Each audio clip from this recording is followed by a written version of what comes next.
ব্যক্তি নাসিরউদ্দিন পাটোয়ারি 5 আগস্টের আগে কোন জায়গায় ছিলেন? সে আসলে অন করার মতো কোনো ক্যারেক্টার না, সে খুবই অ্যাটেনশন সিকার। তো এই বিএনপিকে আসলে এই কথার মাধ্যমে তুড়ি মেরে উড়িয়ে দিবে, সেটা আসলে হাস্যকর এবং বিভ্রান্তিমূলক।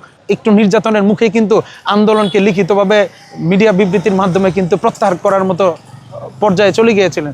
ব্যক্তি নাসিরউদ্দিন পাটোয়ারিকে আমার কেমন লাগে সেটা বলার আগে আপনার জানতে হবে, এই ব্যক্তি নাসিরউদ্দিন পাটোয়ারি 5 আগস্টের আগে কোন জায়গায় ছিলেন। উনাকে আমি চিনি মূলত 2018-19 সালের দিকে। উনি আরএফএল প্রাণ কোম্পানি যেটা বলি, সেটাতে মূলত থালা বাসন বিক্রি করত। সেই জায়গা থেকে উঠে আসছে। 5 আগস্টের আগে আমি ওনাকে রাজপথেও দেখি নাই।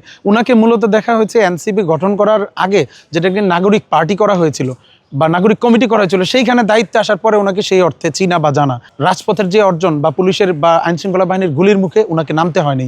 বিশেষ করে 18 তারিখের পর থেকে যে আন্দোলন, সেখানে ওনাকে আমি কোথাও পাইনি। ওনার কোনো ফুটেজ বা ছবিও আমার চোখের সামনে আসেনি। সে আসলে অন করার মতো কোনো ক্যারেক্টার না, সে খুবই অ্যাটেনশন সিকার।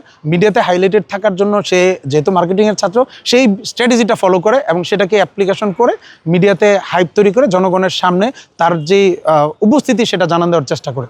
আওয়ামী লীগের এত ক্ষমতা দম্ভের মাধ্যমে পারেনি, সেই একই দম্ভ যখন তাদের মুখ থেকে দেখি, যারা কিনা 5 আগস্টের পরে মূলত রাজনীতির মাঠে এসেছে স্টানবাজি করে, মার্কেটিং স্ট্র্যাটেজিকে ফলো করে, তাদের বক্তব্যটা আসলে রাজনৈতিক বক্তব্য এবং রাজনীতির মাঠে এক ধরনের হাস্যকর প্রয়াণ বিদায় কিন্তু এটার প্রতিক্রিয়া জানানোর জন্য আসা। আসলে দেখেন, বিএনপি এমন ছোট কোনো সংগঠন না যাকে ধাক্কা দিলে তারা সরিয়ে ফেলতে পারবে। বিএনপির জনভিত্তিটা অনেক গভীরে। তো এই বিএনপিকে আসলে এই কথার মতো কথা দিয়ে, কথার মাধ্যমে তুড়ি মেরে উড়িয়ে দিবে, সেটা আসলে হাস্যকর এবং বিভ্রান্তিমূলক। সেই জায়গা থেকেই তাদেরকে একটাই প্রত্যাশা থাকবে তাদের প্রতি, তারা যদি সঠিক রাস্তায় বা সঠিক প্রক্রিয়ায় রাজনীতিটা করে, জনভিত্তি জনসম্পৃক্ততার রাজনীতি করে, জনগণ তাদেরকে পছন্দ করবে, কোনো এক সময় হয়তো বা রাষ্ট্র কাঠামোতে যুক্ত হতে পারবে। আর যদি এইভাবে তাদের আসলে এই যে শব্দ বোমার মাধ্যমে শুধু মার্কেটিং স্ট্র্যাটেজি ফলো করার চেষ্টা করে, একসময় তারাও এই ফেসিস্ট খুনি হাসিনার দল এবং নিষিদ্ধ সংগঠন ছাত্রলীগ যেভাবে বাংলাদেশের রাজনীতি থেকে এখন অপ্রাসঙ্গিক হয়ে গিয়েছে, ভবিষ্যতে তারাও হয়তো বা অপ্রাসঙ্গিক হয়ে যাবে। এই এনসিপির দায়িত্বশীল গুরুত্বপূর্ণ নেতার এবং প্রধান যিনি আছেন, তারা কিন্তু ডিবি হেফাজতে থেকে কিন্তু একটু নির্যাতনের মুখে কিন্তু আন্দোলনকে লিখিতভাবে মিডিয়া বিবৃতির মাধ্যমে কিন্তু প্রত্যাহার করার মতো পর্যায়ে চলে গিয়েছিলেন। তো সেই বিষয়গুলো আমরা তুলে তাদেরকে বিতর্কিত করতে চাচ্ছি না, তাদের অবদানকে আমরা স্বীকার করি। এটা সকলের আন্দোলন ছিল।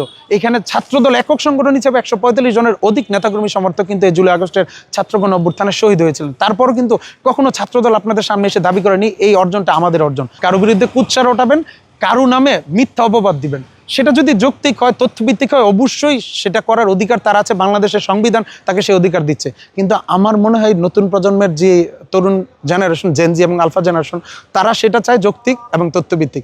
আপনার বিরুদ্ধে আমি যে কোনো এলিগেশন তুলতে পারি, কিন্তু তার মানে কিন্তু আপনি সেটার জন্য দায়ী নন।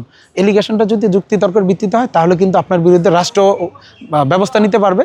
আমরা সাধারণ জনগণ সবাই কিন্তু সিদ্ধান্ত নিতে পারবে। বাট যদি এটা অভিযোগের জন্য অভিযোগ হয়, শুধু অপপ্রচার হিসেবে থাকে, সেটাকে আসলে তরুণ প্রজন্ম খুব ভালোভাবে নিবে বলে মনে হয় না, নেয়নি। সেটার প্রমাণ বিগত জাতীয় নির্বাচন।